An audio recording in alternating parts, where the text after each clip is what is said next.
Bonjour et bienvenue dans Haut-Parleur. Dans cette série de podcasts présentés par l'Association pour le logement des jeunes travailleurs, nos résidents vous racontent leur vie. De la galère à se loger aux projets qu'ils ont développés au sein des résidences ALJT. Car si comme eux vous avez entre 18 et 32 ans, vous êtes jeune actif en début de parcours professionnel, vous êtes étudiant-étudiante, sachez que la ALJT vous accueille, vous loge et vous accompagne. La ALJT donne la parole à ses résidents dans Haut-Parleur.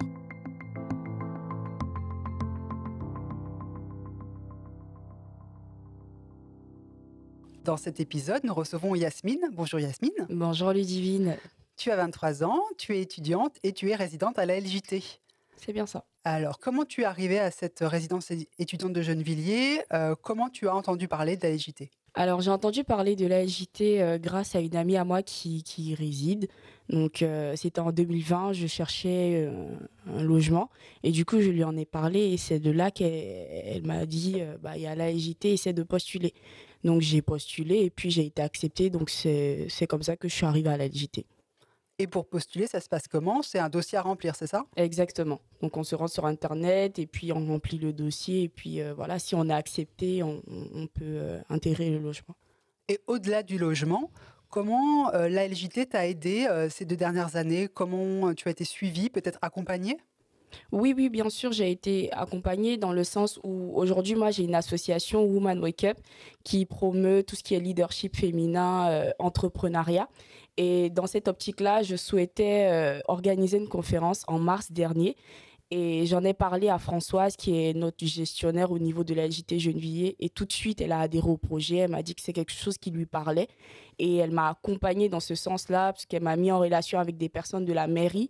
Et grâce à ça, on a pu avoir une salle gratuite. Et puis, on a pu aussi toucher certaines étudiantes, parce qu'il faut savoir qu'elle a permis à ce que 10 étudiantes puissent venir à la conférence de manière gratuite. Et franchement, j'ai eu un bon accompagnement de la part de la LJT. Voilà. Alors justement, à côté de tes études, tu nous as parlé de cette association que tu appelles Women Wake Up. Alors comment ça t'est venu cette envie de monter une association? À qui elle s'adresse?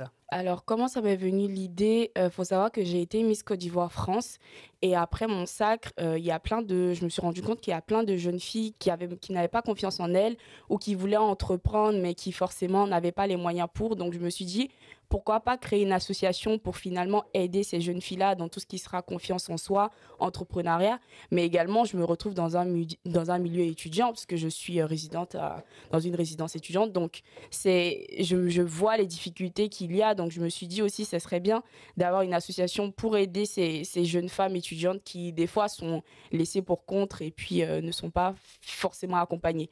Donc, c'est tous ces points-là qui m'ont emmené finalement à créer l'association. Et puis voilà, aujourd'hui, on en est là. Tu l'as créée toute seule ou tu étais avec d'autres partenaires? Oui, je l'ai créé avec d'autres partenaires. Alors maintenant, est-ce que tu pourrais nous parler un peu plus en détail de qu'est-ce que fait l'association au quotidien pour aider les femmes? Comment ça se passe? Alors, ce qu'on fait pour aider les femmes, faut savoir qu'on a déjà organisé 2 conférences. Voilà, et au cours de ces conférences-là, on fait venir des femmes qui aujourd'hui ont réussi à pouvoir se développer, ont réussi à pouvoir apporter leur pierre pour l'évolution des choses. Et ces femmes-là donnent des conseils à d'autres jeunes femmes qui veulent par exemple entreprendre ou qui veulent par exemple avoir plus confiance en elles. Donc ça, c'est un premier volet qui est le développement personnel. Et le deuxième volet, c'est que nous, on finance des projets professionnels de jeunes femmes qui ont envie d'entreprendre mais qui n'ont pas les moyens. Donc nous, ce qu'on fait, c'est qu'on cherche des partenaires pour pouvoir financer leurs projets professionnels.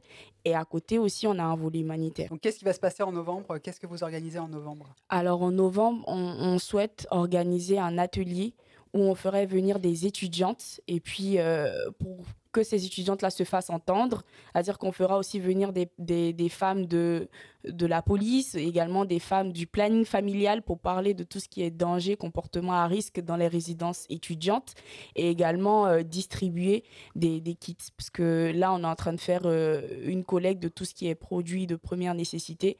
Cet atelier, en fait, il sera là pour permettre aux jeunes femmes d'acquérir les premiers réflexes, c'est ça, à savoir qui contacter en cas de violence. C'est bien ça.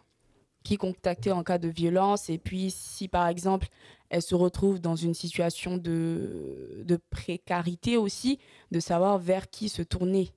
Dans le volet humanitaire aussi, tu m'as parlé du fait qu'en Côte d'Ivoire, vous aviez amené des kits scolaires. Tu peux nous en dire quelques mots? Comment ça s'est passé? Exactement, donc pour cette rentrée 2022, on a voulu permettre à des enfants qui n'ont pas forcément de moyens de pouvoir aller à l'école avec des kits scolaires. Donc c'est dans cette optique-là qu'on a collecté 100 kits scolaires et qu'on les a distribués à Abidjan. Super.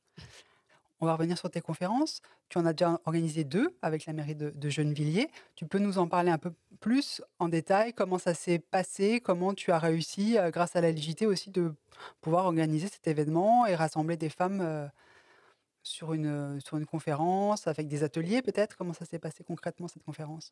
Alors nous, au cours de ces conférences-là, on fait venir des femmes qui aujourd'hui ont réussi à pouvoir exceller dans leur domaine.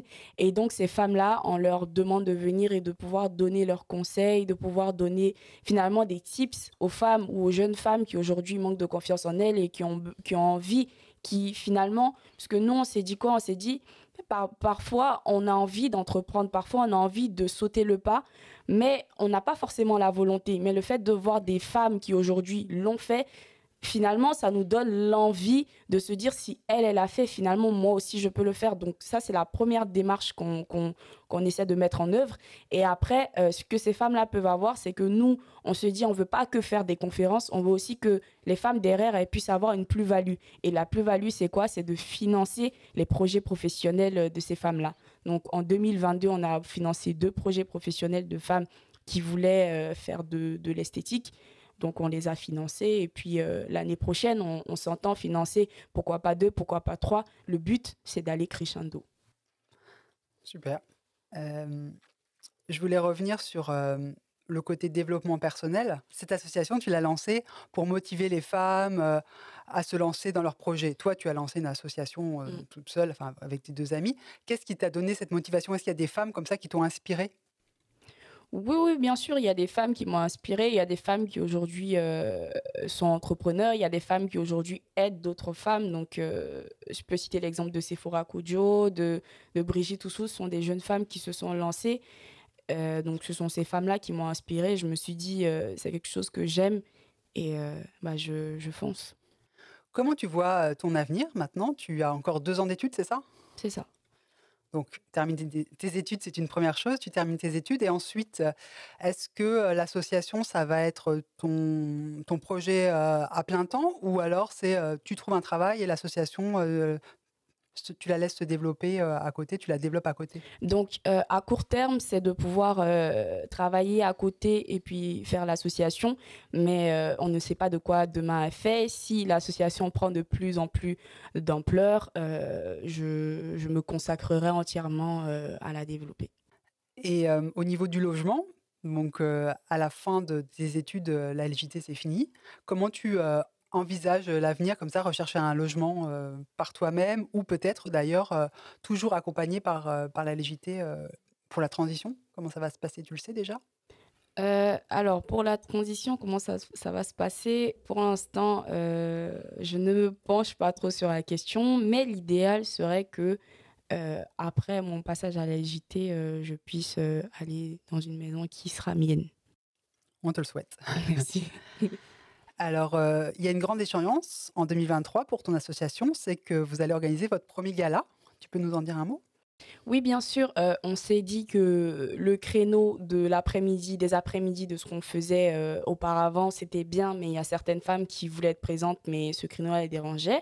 Donc, pourquoi pas faire en soirée et permettre à plus de femmes d'être présentes. Donc ça sera le même déroulé, c'est-à-dire qu'on fera venir toujours des femmes. On essaiera à ce moment-là de pouvoir, financer beaucoup plus de projets. Là, je ne vais pas me prononcer, mais ça sera plus de 2 projets qui seront financés. Et puis après, voilà, tout ce qui rentrera en ligne de compte, que ce soit la masterclass, des ateliers et tout, mais on prépare du lourd. Et si en écoutant ce podcast, il y a des femmes ou des filles qui ont envie d'adhérer à l'association, comment elles peuvent faire? Alors, pour adhérer à l'association Woman Wake Up, c'est simple. On peut tout simplement aller sur Hello Asso, taper le nom de l'association Woman Wake Up et puis cliquer sur adhérer et puis voilà. Super, ben, merci Yasmine. Merci d'avoir partagé avec nous ton expérience à la LJT et nous te souhaitons une belle réussite pour ton association et tes études. Merci beaucoup.